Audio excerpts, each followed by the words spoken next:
Hey there, this is a product update of Stagetimer, the new version 2.5. Now obviously it's not yet updated here, but I will do the version bump still. And it's all about the customized options that have been completely renewed and greatly improved. So the first one is the logo. It's mostly the same. You can just upload a logo. Let's get the nearest state here. What I did improve is the alignment with the text. So it really tries to align very nicely with this with the title up here. The next thing we have is kind of the big update, which is the theming. So you can now choose different themes. For example, a theme that is like much more high contrast than a default one, one that is inverted with a white background, even some nice ones like a matrix theme. But it allows you to really have full control over the colors and just go in and change the colors, paste in your hex code if you have one. So this gives you just full control of the looks of the timer going forward, which is really nice. And yeah, just this one is as before, the outline text styles.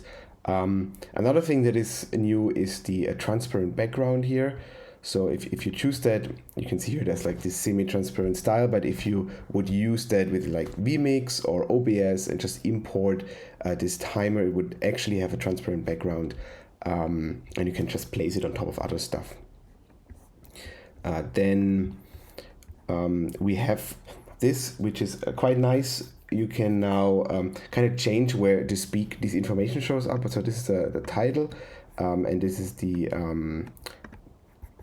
speaker. So I can say the speaker should also be in the header, right? It should just both be underneath each other up here. I can do that. Or I can say I want to have the next cue. So it shows up like this. It says the next cue is whatever name you gave it, keynote 1, and it's 45 minutes long. So this is what's requested, and it's quite nice. So you can the presenter can see what's up next, or whatever, who is maybe on the side of the stage, who is getting ready, kind of knows, okay, it's my time. Yeah, you can individually style them. You can individually change the colors. Let's say the footer should be white instead of pink here, and I can say that the footer should have like a different. Well, it's not working, so I have to fix that. So you can just choose a different font for the footer. And change the text size a little bit, change if it's bold. So it gives you some customization options very individually over all the parts. Also with the timer itself, just as you used it with the message, I can just toggle it on here and see how it looks like. And I say, our message shouldn't be white, should be, let's say, like a nice yellow.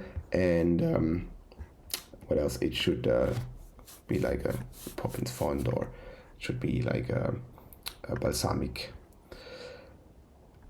Also, you can give it a bit more size if you want that. Now there's these options that have been in the general timer options before. They have now moved here. They are still there. They're now represented in both pop-ups. But I can say that the timer should be represented with milliseconds, for example, or like fractional seconds in this case, or like as kind of 12 minutes, 30 seconds. So this is all here now. I think this is kind of more intuitive place to find it. And then at last, we have our progress bar. It can go to the top, can go to the bottom, can be hidden, and can be a ring if you so desire. So yeah, so much concerning the new changes. One more thing, you do have to save it now. It doesn't autosave it anymore. So if you discard, by chance will be gone. If I save, they will actually be represented here for everybody to see. Yeah, so much for the new changes with the customizer. I hope it really greatly improves how you work with Stagetimer and what you are able to do for your clients. So long.